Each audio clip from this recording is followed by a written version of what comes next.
morning, everybody. Thank you for joining us. It's 10 o'clock. We're going to give everyone about 1 more minute to log in. I see a few more people joining us, and then we'll get started.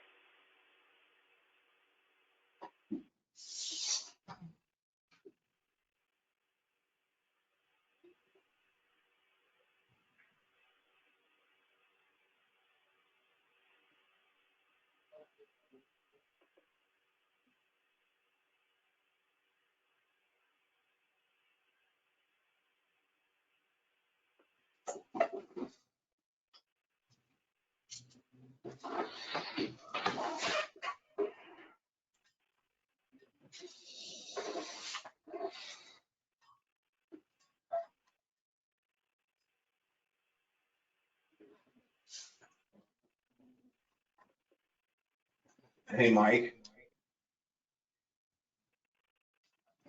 Yes. I can't see the share my screen. I think it's because I'm sharing mine. Okay, very good. So it'll pop. Okay, so it'll automatically switch over. Yes, as soon as I'm done. Okay, very good. Are you seeing the like the controls, or are you just seeing my screen? Just your screen. No, I don't. I see your screen, but I also see the control panel. Oh, okay. Okay, it's 10:02, so we're going to go ahead and get started. I'm Ashley Spurgeon from the Building Decarbonization Coalition. Thank you so much for joining us today. We have a great presentation for you. We have lessons from the field with Larry Waters. Larry is an electrification expert before we had electrification experts. He's a pioneer, and he's going to share to us what he has learned, what's working, what's not working, and I think you're really going to enjoy the presentation. But before I let Larry teach us all, I'm just going to tell you a little bit about the Building Decarbonization Coalition. I'm going to keep it short because I'm guessing you're all pretty familiar with us, and because I don't really like talking, so I'm going to let Larry do most of the talking. Who we are a member-based organization, and we 60 members made up of utilities, nonprofits, manufacturers, design consultants. We have the best members in the world, and if you're not a member yet, you need to be. And if you want to learn how to be a member, please feel free to reach out to me at any time. We'd love to welcome you to our family. We released a roadmap about a year and a half ago in January of 2019 that really lays out who we are, what we're all about, and you can find that on our website. If you're not familiar with it, you should be. It's a great document. You'll love it. It'll make you laugh. It'll make you cry. Check it out. And in that roadmap, we laid out 5 overarching goals, and you can see them here. I don't think I need to read them all to you, but the first goal that we felt is fundamental to building decarbonization is all about building customer awareness, building contractor awareness, and building policy awareness. And that's where these monthly BDC Presents webinar series comes in. It's all about building awareness about the issues surrounding building decarbonization. And that's why we search high and low for the best experts, the best speakers to bring you these monthly, sometimes twice monthly webinar series.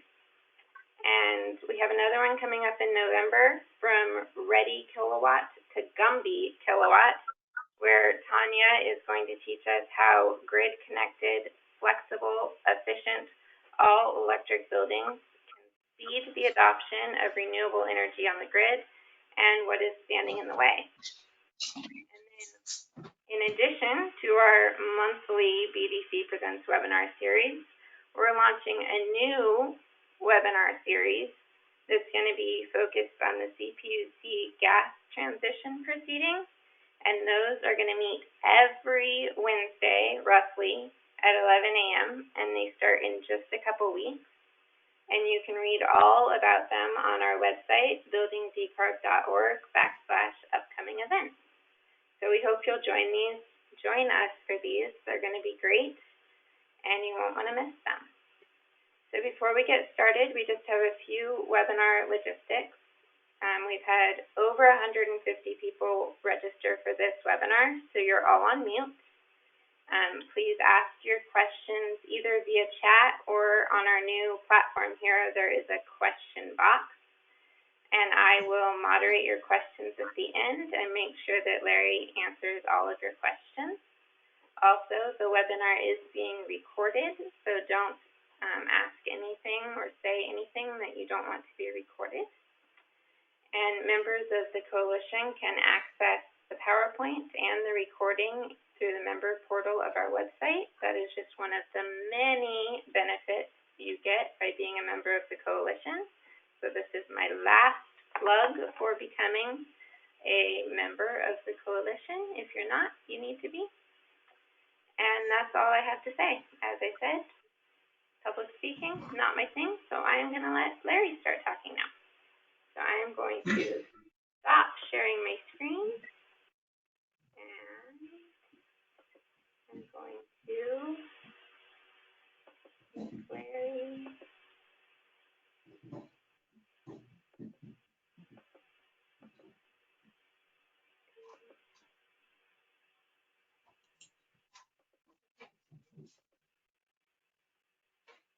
Okay, Larry, take it away.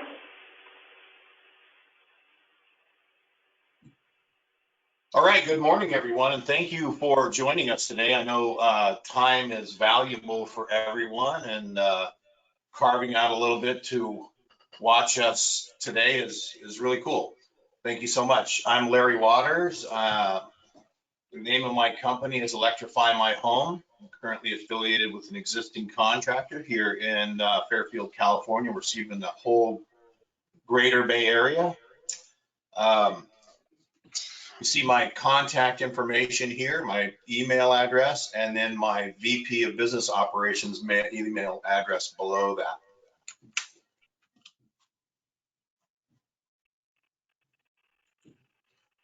Lessons from the field is what we call this today, of adventures in electrification. I tell you what, it has been an adventure. I've been doing this for a few years. I'll give you a little background on me.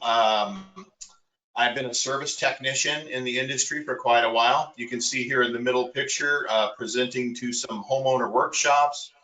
You know, on the left here, actually getting in and working on these heat pump systems myself, and not afraid to get up in your attic and figure out what's wrong with your house. In '82, I went to tech school, and I immediately started in the industry as a commercial industrial service technician. And I really liked that for a lot of years until one day I had a job. I had to carry everything in my truck up to up through a ladder and an elevator and across a roof. And I says, man, there's got to be a better way. So I got a job in the residential market. That was in 1994. I never looked back since. I love dealing with the consumer on the handshake and the face-to-face. It's really a different type of experience in this industry. In 2009, we started our quest towards Building Performance Institute. So that takes about a year for that course to go through. There's quite a few hours of training and on-site training. And in 2010, I designed my first project with actual system performance as the primary measure of success. And what that means is, most air conditioning and heating companies, your standard HVAC companies, especially the ones you see advertised a lot, they base their performance on how much they can charge you and how quickly they can install the system. And we started looking at it a different way. We wanted to put a system in that we could track the performance, make sure it was working the best it could, and then we did several tests to verify that it was working well. And that was kind of an eye-opener. In 2015, quite by accident, I installed my first net zero comfort system with a mini split ducted heat pump system. Had a house in Davis. They had extremely high utility bills. Their ductwork was really bad. They had virtually no insulation in the house, and they had 2 giant rooftop package units. and they were paying somewhere in the neighborhood of $2,500 a year to heat and cool the house. We installed a nice 3-zone Fujitsu mini split system in 3 different areas of the house, and we put up 11 solar panels and effectively installed a net zero heating and cooling system. And I became a little obsessed that once that whole project was completed, and I've been on kind of this crusade, kind of out by myself mostly. In 2015 to present, I've designed and installed over 200 of these systems in the greater Bay Area. And I was up against a situation last year. I worked for a company for 12 years. They were a great place to work for. We did all our education there. We got really good. And then the owner said that he wanted to spend less time in the business, and his kids came in and started managing things.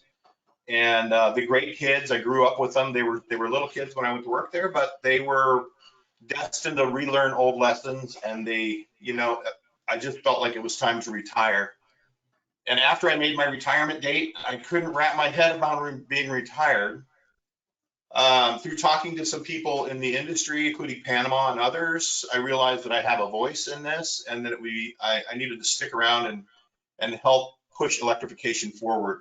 So then I decided to start this business, Electrify My Home, and it's a electrification focused only business. It's been interesting for sure. I identified a need in the industry for focused training and peer support. There's not a lot of people in the industry that understand what we're doing, understand why we're doing it, and why they would want to. I created a business plan to do more than just contracting work. We're going to do a lot of training, and I'll get a little bit more into that. We started in February of 2020.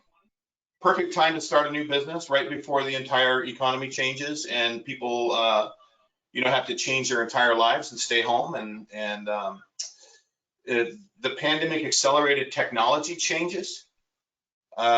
Traditional mode of operation was no longer possible. People did not want to sit across the table from you anymore. We were designing a visitless virtual approach as part of our initial business plan and business model.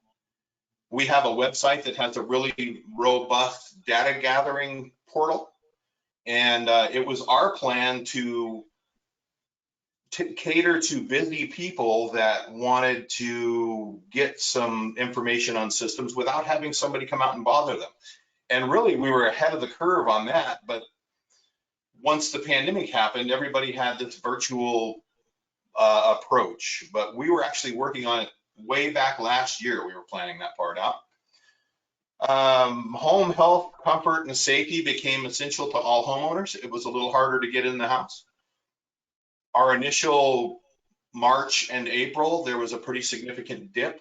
And then I think people got a little bit more comfortable and wanted to take care of things. So fast forward now, several months later, business is going well, but we've had to really figure out how to get around some of these barriers. So here's a little about what we've been up to. A couple pictures here. The picture on the right-hand side is a load calculation. We do load calculations on all homes, and I'll spend a minute on that. You'll notice this is a 1,500 square foot house in Fairfield that was built in 1954. It had very little insulation in the attic, and it had a 3.5 ton heating and cooling system. And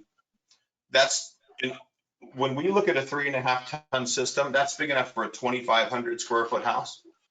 And you can see here on the load side, this is the calculation that we did. We measure all the doors and windows and walls and the direction that the sun hits the house. And it tells us how much capacity this house is going to need in heating BTUs and cooling BTUs. And we were really surprised that the cooling BTUs were so low on this house. We did a unique installation on this one. This is an interesting thing. Up in the bedrooms, if you see spare bedroom 1 and spare bedroom 2, this was a young family, obviously. They have a baby now, so only one of these is a spare bedroom. But I don't know if you can see, there's a different cubic feet per minute of air needed for each room, but the rooms are the identical size. So a standard air conditioning philosophy would not take care of this, right? They would put the same size duct in each room, thinking only by the size of the room. But because of the 2 outside walls here, this room needs more conditioning. So this is the stuff that we pick up with the load calculations. Here in the middle, we have a really nice heat pump water heater set up in a laundry room there, and we've actually ducted it out so that it didn't create a negative pressure in the little room there. And to the left is our first project that we did, new construction. I'm going to go a little bit further into that in a second. Our project approach is pretty simple. We only do ultra efficient heat pump systems. We don't do gas. We strive to be a good steward of the electrical panel. And what that means is we want to put as many of these systems in without having to upgrade your electrical panel as possible. And we've been really successful at that. The type of equipment we use, if you see down here, the type of equipment we use is mini split technology, but with a more traditional delivery system. So it presents much like central heating and air. It comes out of the vents in your house and cools and heats every room. But it is this super efficient system. These systems, we only need to apply power to the outdoor unit, and then it powers up the indoor unit. So these systems only need 1 2-pole, a single double breaker space in your panel, either a 20, 30, or maximum 40 amp breaker. Most heat pumps that are installed today need up to 6 breaker spaces because they put in a very inefficient heat pump outside. They put in a air handler that needs its own 230 volt circuit, and then they put in a giant toaster elements heat strip to heat your house up when it gets cold outside. These systems that we install, they keep their maximum performance all the way down to 15 degrees Fahrenheit, and they still work really well even below that. So they're great for the Bay Area. They keep all of their performance and efficiency to hot and cold temperatures. We do projects, I said a minute ago, manual J load calculations to properly size the system. And a lot of our systems, because of that, what I showed you on that load calculation, existing ductwork doesn't always work, but it does in some cases. So many of our systems require new ductwork and properly sized registers for optimal efficiency. And if anybody's sitting at their computer looking up and they have a vent in their ceiling and they look up at the register right now, there's a 95% chance that is not the right register for that room. And that was probably installed because it was the cheapest one available. So we don't always do that. So 25% of our projects include a heat pump water heater at the same time, and about 10% of them are combining with solar PV systems so that we can do the net zero heating and cooling system. And most of our systems have a long-term plan. If we're going to replace the HVAC system now, we may be doing the water heater in another seasonal cycle, and we may be planning to do the solar in a year or so. So we put together a comprehensive electrification plan for our customers. Our customers are a unique group. They are savvy homeowners that understand the future is all electric. Majority of the customers 2 or 3 years ago, when I was operating at the other operation, were conversion people. So I would go out and they would want a new gas furnace, and I would tell them the wonderful attributes of changing over to an efficient heat pump. And a lot of them took us up on it. Now we're seeing most people are looking to do electrification, and they're seeking us out because now my business is wrapped around heat pumps, so I don't get those gas heat calls anymore. So everybody I see is really looking to install a heat pump in their home. More people are long-term planners. It's not as easy to react to a failed appliance with my system because there's a little forethought and planning that needs to go into each project. So we try to reach out to people that understand their system has a limited shelf life and maybe needs to be replaced over the next year or so. And then we design a system and get it put in. But the life cycle of one of our projects, where most HVAC companies can install something for you in the next couple of days, it takes a few weeks for us to get a system put in because of all the background work that needs to be done. Our customers want quiet comfort and quiet operation and efficiency, and there's no better way to get that than with one of these mini split inverter heat pump systems. We work with a lot of builders that are looking for a green edge, and a lot of builders that are working in the gas band zones, and homeowners that are in cities that are affected by gas bans and new codes. They have a great awareness of all of this. And then a lot of our customers actually are people that work in the energy sector or the clean air sector. So they're people that are really in the know, and they're reaching out for somebody that understands this. And, you know, we've got about as much practice as anybody out there in this, and a lot more than most. This is our first project we did, and it was during COVID-19. This lady had a house that burnt down up in the Napa fires in 2018. Her contractor was offering a very large system, and since her house wasn't all the way built yet, she was doing a lot of research, and she knew that there was more efficient options out there. And through a couple of contacts, somebody got a hold of me and asked me if I would go take a peek at it. We went out there and looked at it, and the contractor that was going to do the HVAC was going to start within a week or two, and they were going to put a propane furnace in, 60,000 BTUs, and a 3-ton air conditioner in this 1,300 square foot house with 2x6 frame walls. So I did a load calculation on it. The calculation called for 15,500 BTUs of heating and 10,162 BTUs of cooling. And the competitor quoted a system that was 3 to 5 times larger than that. So this is typical. This is what most HVAC companies that use rules of thumb instead of the actual tools to design the systems properly. This is what happens to a lot of customers. And I've lost a couple of projects even up in this neighborhood up here because the customer had gotten 3 bids for an extra large oversized system, and I came in and told them they needed a lot less, and you could imagine maybe some people might be skeptical to that. So unfortunately, they're going to have to live with a giant system in their house that, you know, heats the house like you're getting blown on by a blow dryer. We learned a lot of lessons on this one. We have to relearn a lot of things and unlearn a lot of things. This is the first job I trained my new crew with my new partner contracting company. These guys had never seen a system installed like this. We walked them through. You can see the picture to the right. This is Xavier. He has turned out to be a really, really great installer. He is really absorbing the change, and the young guys really seem to take to it. The older guys are a little harder to convince. Project number 2. This was a retrofit project in Napa, home inspector friend of mine, and he actually waited 6 months to get his system installed, knowing that I was going to be starting my business at the first of the year. We had looked at his job 6 months prior. He had an existing wall furnace. His house was about 15 to 1,600 square feet, and it had a 400 square foot room addition in the back with a flat roof. And that's the reason why we ended up going with the 24,000 BTU and not an 18. It's because we needed to get some extra air out to that back room. We learned a lot on this project. I learned to pay more attention to how the house is built. Turns out the house had all lath and plaster ceilings. It was actually what they call button board, like a concrete ceiling. And we burned through 24 Sawzall blades, cutting the holes in this house. We spent 2 days just cutting in the register holes and the return air hole and the access for the attic space. Needless to say, I did not have that in my quote.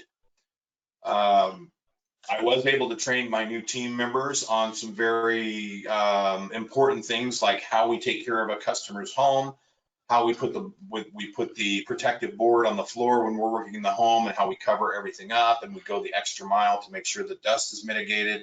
And this house, because of that concrete ceiling, man, it really created some dust. Everything washed out the other end. I barely made any money on the job. I really need to make more than $700 on one of these in order to keep the doors open.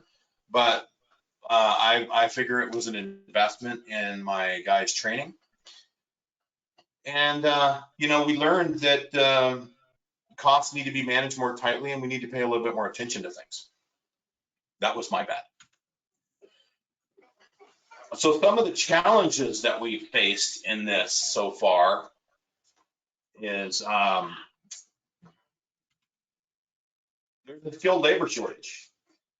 We've been able to add 4 new employees at my partnering contractors company. And we purchased 3 new trucks. We moved into a nice office space. So the business is growing. We're doing very well, but we're having a real struggle getting skilled labor. Most of the guys that are any good are working, and their employers are wanting to keep them working. So it's not easy to get people to come over. Nationwide, there's lower enrollments in HVAC schools. Actually, that was last year. It's popped up a little bit recently, but there's a large projected deficit of skilled labor still. We're short 2 million skilled workers nationwide, and jobs are expected to increase 15%. So we're really in a critical place. We're trying to tell people that this is a great opportunity, a great job. It's good pay. Even my young guys are making good money. But it's dirty, it's complicated, and it's dirty. And it's hard. So it doesn't appeal to all the young guys out there or young women. But we're trying very hard to recruit more and more. We hired 2 additional people this last week, which is really great. I've got a couple of guys out working on a project today that are new, but they're not new to the industry. They came in with experience, which is nice. In the picture in the left here, you can see we're blowing some insulation into an attic. We built the insulation dam so we could get R50 in this whole attic space. That's one of my guys, Jacob. He's a hard worker. Just to the right there, that is me actually out there in the field installing a heat pump water heater. I do get out in the trenches with the guys. I feel like the only way to train them right is to be on the jobs with them. And hopefully, because I'm older, hopefully I won't have to do that forever because it hurts when I get home that night. Skilled labor shortage in California. Statewide, we have an issue. I've known several guys over the last 5 years that have packed up and moved their families out of California, and they were HVAC installers. There's great opportunities all over the country, and it's getting a little expensive to live here. So we have that to deal with. And then appropriate heat pump and HVAC training is very time consuming. So a lot of these guys are not getting good training. I'm going to go a little bit more into that in a minute, but it's not effective. The training is not necessarily effective unless everybody at whatever company is engaging in the training is engaged. So we found good productive training is a big expense for HVAC contractors because we have to take the guys out of the field to send them over there. So not only are we paying them to go do something other than install, we're also losing the revenue of that day's installation. So technicians and installers are trained, but the sales teams are not. So these guys come back from training and they're all ready to go. And then the sales guys aren't selling the stuff they were trained in, and then they lose their edge and they lose any benefit of that training. So we're designing a training program that I'll talk about a little bit more in a few minutes, but that will get everybody on the same page. It's a full contractor training program from salesmen to managers, installers, and service technicians, all the way down. So everybody's speaking the same language, everybody understands what's going on, and we can get some actual training to stick. Let's shift gears here a little bit to permits. This is some things that we've learned about permits since we've been going through this. And because we're not a standard furnace change out company, our service area is a little bit more sprawled out. I'm going where the work is because our customers are a little different, so we have to engage them on a one-to-one level. But so we've gone into a lot of different cities and we've experienced a lot of different permit programs. And what we found is that there's no uniform standard process across the cities on how permits are applied, the approach to permitting, or the acceptance of electrification. Some municipalities, they don't understand you know, that when we replace a gas furnace with a new heating system, that there's a unit that goes outside. And some of these municipalities have really, really strict regulations for sound or distance from property line or other conditions that play into making it very difficult for us to set one of these units outside. And it's important to understand too, a typical unitary air conditioner or heat pump, one of the big ones that you see, those have an operating decibel rating of about 75. These little systems, like you see in this picture here, this system, its loudest is 54 decibels, and it'll go all the way down to 43 decibels. You literally have to walk up onto these units to see if they're running. And we still get a little pushback from the cities because of I've actually had them set up a microphone at the fence to get the decibel rating. Unfortunately, we passed because these systems are very quiet. Communicating and retrieving information is hard. It's hard to talk to anybody at a permit office anymore. I'm sure that's all gonna come back in the future. And a lot of them are very unfamiliar with our electrification efforts and what we're trying to do. And a lot of the city offices have closed down. So you can't just go into the counter and ask a question anymore. You have to call and then wait for somebody to call you back. And hopefully you're not talking to someone else when they call you back. So that has also been very challenging. Costs for the permits are not standardized at all. Some cities, like the city we're based in here in Fairfield, I can get a permit for around $120. If I go to Oakland or Vallejo, it can cost as much as $1,000. So it's really hit and miss all over our whole service area. And this causes a big problem when I'm trying to communicate permit costs to a customer. So we include permits and inspections in every single project we do, no matter what, no questions asked. We've had to go to a process where we bill the customer separately at the end of the job for the permit, because we don't know when we sell that job how much that permit's going to cost in that town. And there's some of the towns actually have a chart online that you can go to and you can see what they're going to charge.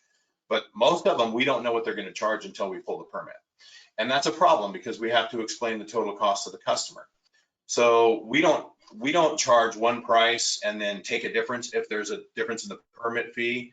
We get the permit and then we send them the invoice for the permit. So they're paying the exact cost of the permit with us.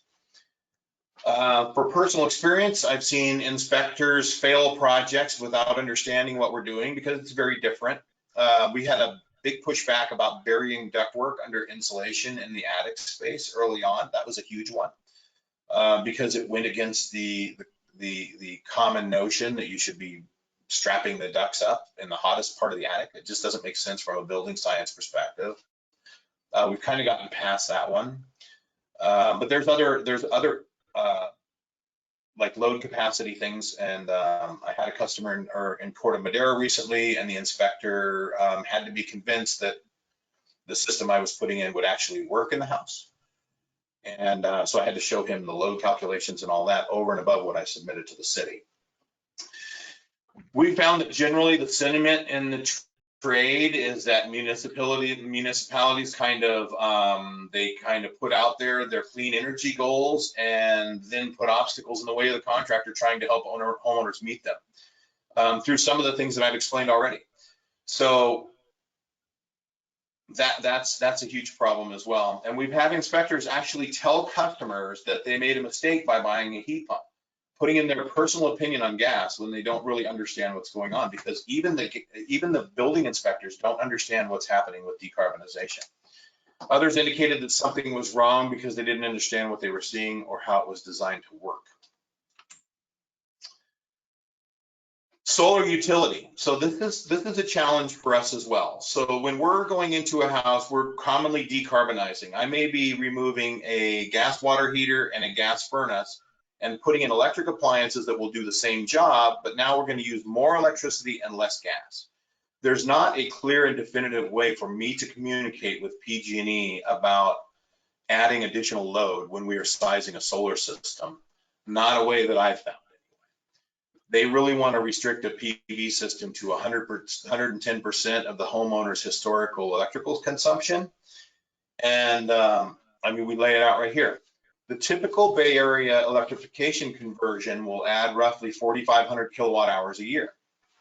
And you can see down in the bottom what those are.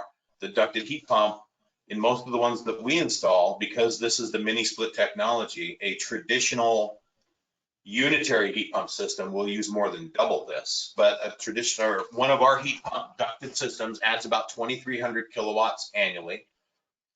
The vice president of operations of my company, we installed one at his house. His used 1,700 in the entire year. So that he lives in Oakland. Heat pump water heater adds about 1,000 kilowatt hours a year. Induction stove 700. Heat pump dryer about 500. So we have to add more solar, and there's not a clear way to do this. So what's happening is this is pushing off the coupling of the renewables with the electrification down the road, or what we have to install a system that's 110%, and we have to pre-wire it so we can add more later. And that's become an issue as well. I think it's just a communication thing, and hopefully we can get that straightened out. The path forward, what is needed to accelerate the adoption of all electric homes, and this is based on our educated opinion. We are having some pretty major supply chain challenges, and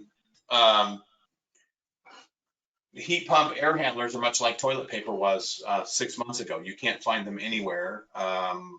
My brand of choice that we use for most of those systems, they're completely unavailable, and they're not going to be around until Q1 of 2020.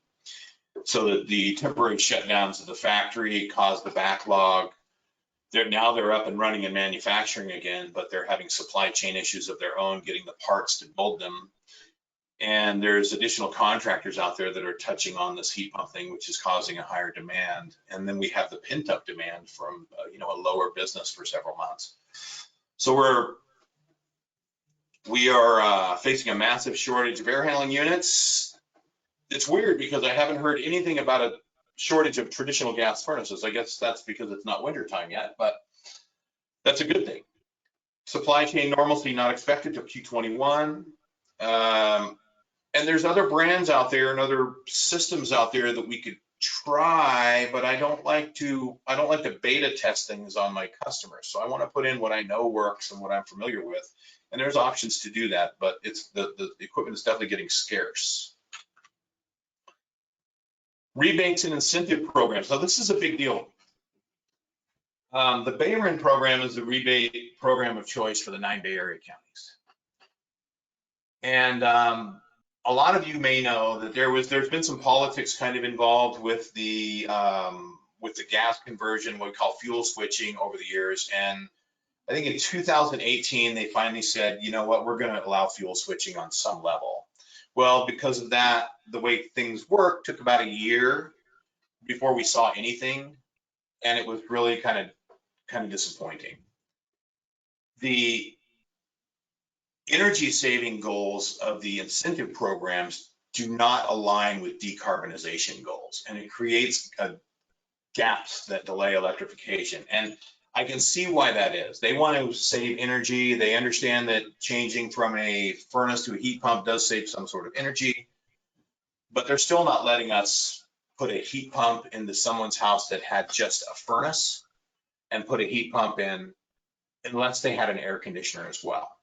And so this is why they're not considering what we all consider is the 40% reduction in greenhouse gases by 2030 is what we're all running on. This is what our entire goal is. And that's not the goal of these rebate programs. So it does create gaps that delay electrification options or adoption, excuse me. There's no rebate for the gas furnace unless there's an air conditioner. And one of the ones we were really looking forward to was there was going to be a rebate for taking out a wall furnace and putting in a single wall mini split heat pump system. And they do have that, but they put a caveat in it, and they said, well, it's only good if the customer has an AC unit in a window somewhere or mounted in a wall somewhere, not a portable one. So this has made it unattainable for all the people in climate zone 3, like in Oakland, Berkeley. There's a lot of people down there that have gas heat, but they don't have what we call a window shaker or a wall shaker. So they effectively just eliminated their ability to get a rebate. So we really need decarbonization-centered incentives. I'm looking forward to what SB 1477 is going to bring to the table. We're really optimistic about that. We don't have a lot of information on it. And we need financial incentives that reduce the upfront investment to be more in parity with replacing a gas furnace. And I know that's a big order, but that would really, really move the needle. What we're doing, part of our initial business plan, Electrify My Home is more than a contracting business. We are also building a training program. We have presented a training program to some of the energy aggregator, and hopefully that comes to fruition in 2021. But we think it's really important that we get contractors involved with this process in a way that the training makes sense and it makes financial sense. And I touched on it before, but the salespeople in our industry drive what the customer purchases. The customer engages with the salesperson at the kitchen table or now online, and they take what that salesperson recommends, and it's basically a trust factor. And if the salespeople aren't trained and don't understand what electrification and decarbonization is, and if they don't get a passion about it, it's going to be very difficult to drive this movement forward. Then you have the management people. It's not as easy to install these systems. It takes more steps, and you have to be walked through the first number of installations. So the installers need to be trained. So what we're developing is a training program that's all inclusive. We'll go into a contractor's business, just like I did with my partner contractor here. We'll train the guys in the field, train the salespeople, train the management, and hopefully it sticks. Because we train one group at a time and they go back, and the other part of the business is pushing back or is not doing it, it's going to, it just creates a lot of people that were trained on a lot of stuff that'll never happen, and a lot of money spent on training that may not be beneficial, and we really need to get there. I base this on my 37 years of experience as a service technician, installer, salesperson, service manager. I sent my guys to training a lot of times, and they would come out of training and we did not have what was necessary in place for them to put that training in play right away, and they lose it. Management pushed back, even though they paid for the training. Salespeople were not interested. The sales cycle of heating and air conditioning systems for most company is we sell it today, we install it on Friday. I get paid on Monday.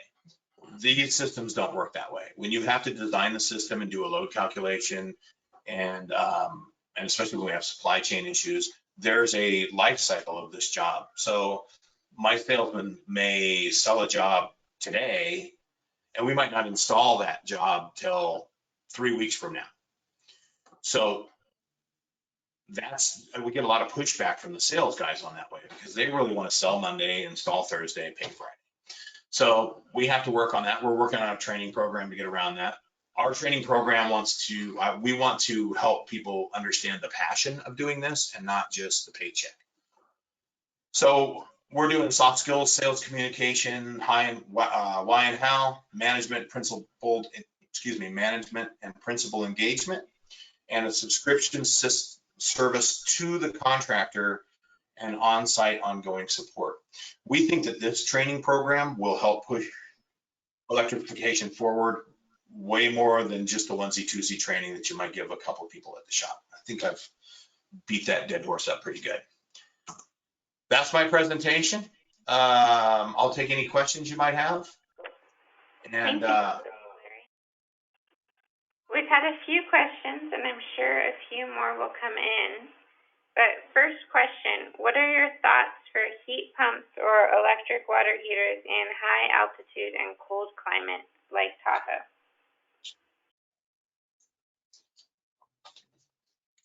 Well, my thoughts is that they have to be designed properly. And you can use a heat pump, water heater, we'll talk about that first, in a cold climate, as long as you keep it in the hybrid mode. And it's always going to be more efficient over a year's time than a standard electric water heater would be. It's also, depending on what the gas rate is in the area that you're installing it, it's also going to cost less to operate than a typical gas water heater, just because the coefficient of performance works differently. The heat pump operation of that water heater will not always be the most efficient way to run it when it gets really cold outside, but most of those systems have a little brain inside that kind of kicks off the heat pump and only runs it when the temperature's right, and then it uses the electric strips to kind of take up. So there's still a great option. As far as heat pump for the central heating works, we have systems that will perform at 100% capacity all the way down to -5 degrees. They're called hyper heat systems, and they work really well. But just like anything else, when it gets colder outside, it's going to have to run longer. And depending on what fuel you're replacing, it may pay off very quickly, or it may take a little longer to pay off. But the equipment out there's equipment out there that's designed to deal with it.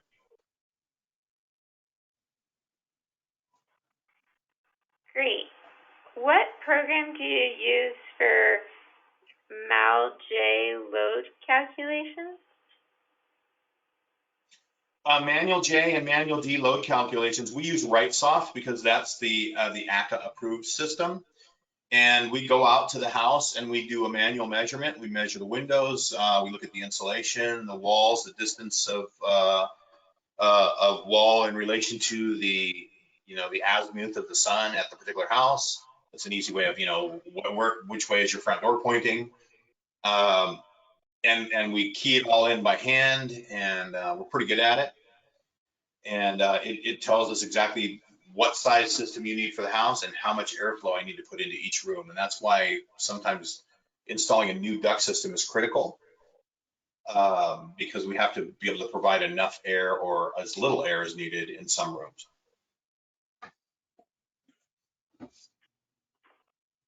Can you review the piece of avoiding electrical panel upgrades, powering the outdoor unit only? Yeah, so the mini split technology that we use on most of the jobs, I use them on all of my jobs. And the brands have different names for it, but like Fujitsu calls it the Halcyon technology. And what it means is that there's only one circuit required to run to the outdoor unit, and the outdoor unit has a wire that goes from it to the indoor unit. So it provides its own power to the indoor unit with one circuit. A typical heat pump system that someone might install needs a 2-pole breaker, like a 30 amp breaker for the air handler, depending on if it's got a heat strip in it, could be more, could be a secondary, another breaker in there for an additional heat strip. And then it needs a 2-pole breaker for the outside. And sometimes we might be looking at 70 amps worth of breakers and 6 spaces with a traditional unitary heat pump. All of my systems only need one 2-pole space, either a 20 or a 30 amp breaker. Once in a while, I'll install one of the really big ones that needs a 40 amp breaker, but that's it. Okay. How does the cost of a panel upgrade compare to the cost of new ductwork? Well, it depends on the house, right? It depends on a lot of factors. Usually, a panel upgrade is going to be between $1,800 and $3,500, but sometimes panel upgrades are not possible. So, if you live in a house where the wires come off a pole and then they attach to the front of the house overhead, those are pretty easy to upgrade because the utility company can come drop a new wire in there and we can add some capacity. But if you live in a neighborhood where the wires are underground, a lot of times you have to, if you want to increase the wire size going to the house and increase that electrical panel, you may have to trench the street and put a new conduit in the street. That can run, we've gotten estimates on that for $20,000 before. Now there is a new electrical panel called a SPAN. It's a smart electrical panel. Those run about $10,000 installed, but you can up your load without upping the wire. It uses some switching technology. But a typical duct system in a house that we install one of these systems on is between $4,000 and $5,000. But what you need to look at though is the long-term use of energy. So if you're just looking at the cost of the duct system versus the electrical panel and go, yeah, maybe I'll just get a unitary system and not, what I mean by that is a big heat pump and a big air handler, and not do the duct work, and we'll just do the electrical panel. Instead, we'll put the new electrical panel in because it's cheaper than upgrading the duct work. That system over its lifetime is going to use 4 times as much energy as one of these mini split systems. The reason these can use one circuit breaker is they use a tiny bit of energy. As a matter of fact, the average energy use of the ones we install is comparable to a hair dryer. So if you think about that for a minute, wrap your head around heating your entire house with the amount of energy used for a hair dryer. It's, I mean, that's a big deal.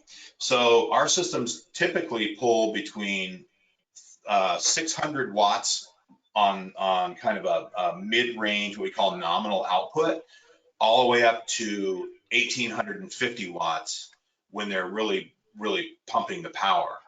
A standard heat pump system might pull 4,000 watts as it's running, but it turns on and off all the time. Our systems run a little bit longer to mix the air better. They make the house more comfortable because the air is moving longer, and because they're smaller, you can't hear them. Most of the systems we install, you can't hear.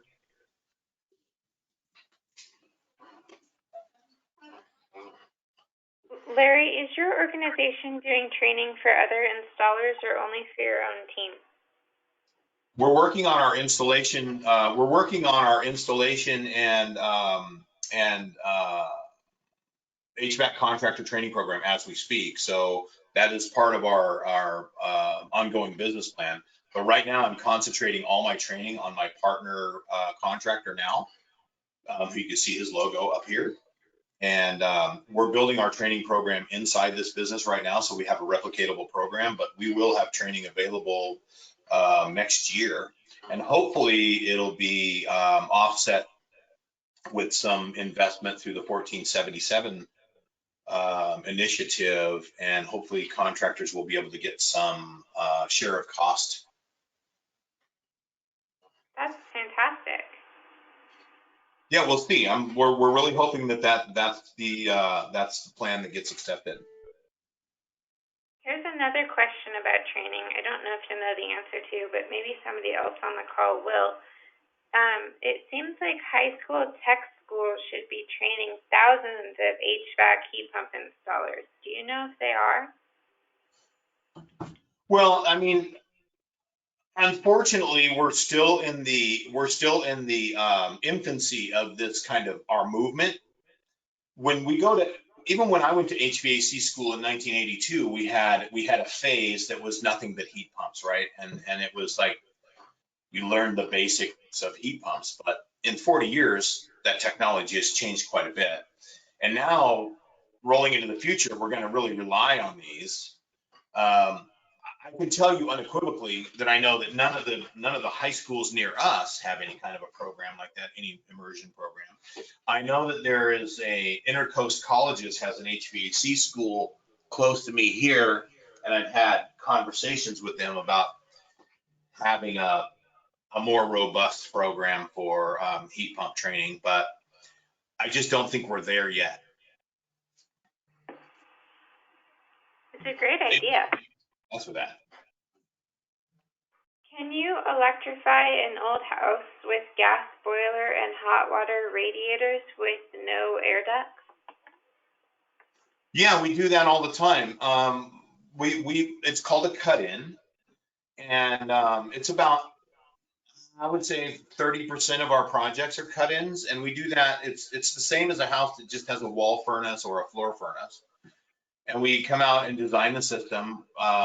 Usually we'll put the unit underneath the house or up in the attic space, and we'll just, we'll cut it in. We put all the new registers in, we put the return air in, you know, and you have us in for 4 days, and man, magically your house is super comfortable with heating and cooling. There's a lot of houses that we've done down in the Oakland, Berkeley, Richmond area, that when we first installed, you know, having cooling was not part of the driver of the purchase. It was really, I want to electrify and I want to have clean energy. But I tell you, when we broke records in that area a couple of years ago on temperature, I got at least a half a dozen phone calls from people thanking me for talking them into putting in a heat pump. And I believe the vice president of my company was one of them.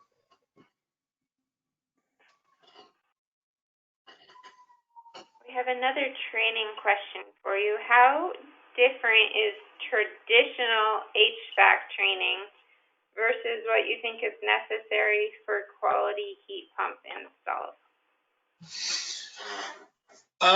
Traditional HVAC training, it depends on how you get it. If it's tech school training, they're going to give you the basics and they teach you how to do some service and some basic installation and solder and weld and do flares and do some of the basic stuff.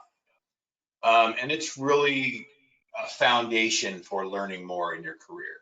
If you talk about some of the advanced classes that we have at the Pacific Training Center for PG&E, they've got some really great advanced classes. I've been to hundreds of hours of those classes. But the problem is with that, unless the company that the people are working for is doing it, you go to the training and you absorb the training, but you don't go to work and activate that training right away, it kind of all goes away. The heat pump training is our design training, the ability to pick out the right system for the customer, looking at the way that these systems are installed and kind of wrapping your head around doing everything different takes a paradigm shift in the training. So it's different. What we're trying to do, electrification and decarbonization training, is different than HVAC training, but you really need to kind of have that basis of HVAC training to make it all come together. All right. Can you put the outdoor compressor for a heat pump on a typical residential roof, or does it always need to be ground mounted?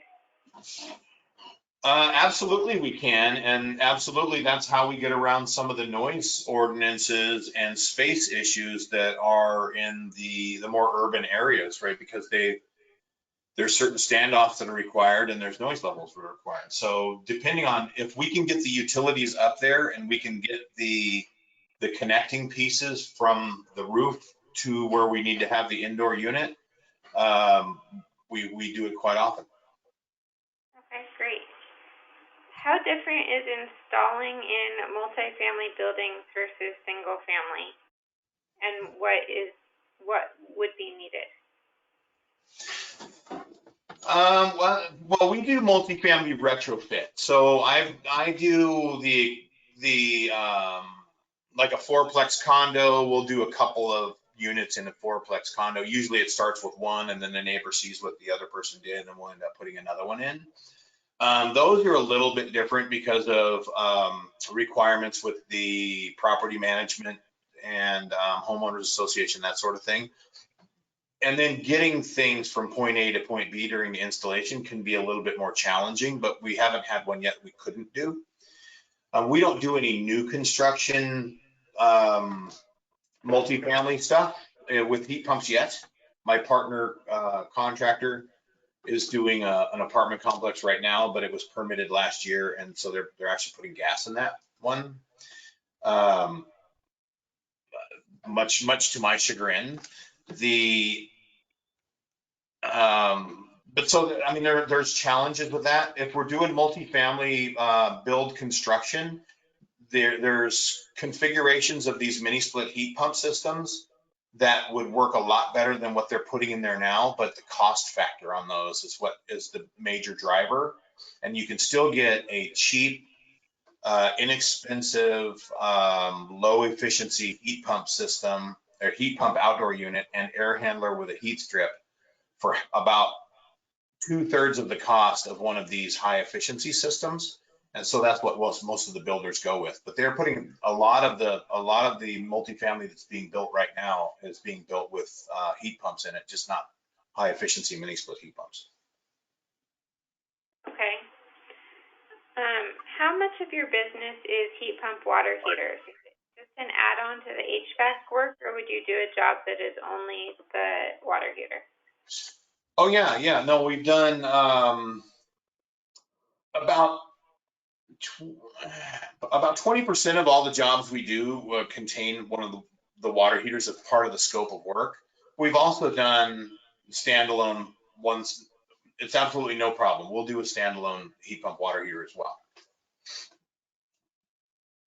Okay.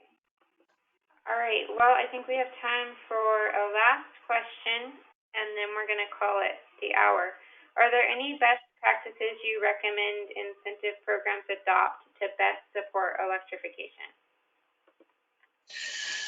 Yes, I do. I think that the program should adopt an incentive that is more decarbonization friendly. So in other words, the big gap in all of that right now is I have a lot of customers out there with old gas furnaces. And those customers, they're at a crossroads when they change out that new furnace. They talk to 4 contractors and they get a price between $4,000 and $6,000 for a new furnace. And then just for a hoot, they call the heat pump guy in, and because we have an outdoor unit and indoor unit and we're providing cooling at the same time, the job may be twice as expensive. And that customer says, you know, I'd really like to do that, but I'm just going to get a new furnace. I don't have any incentive I can put with that job to say, hey, you know what, the utility company recommends that you do this so much that they're willing to put some money on the table for it.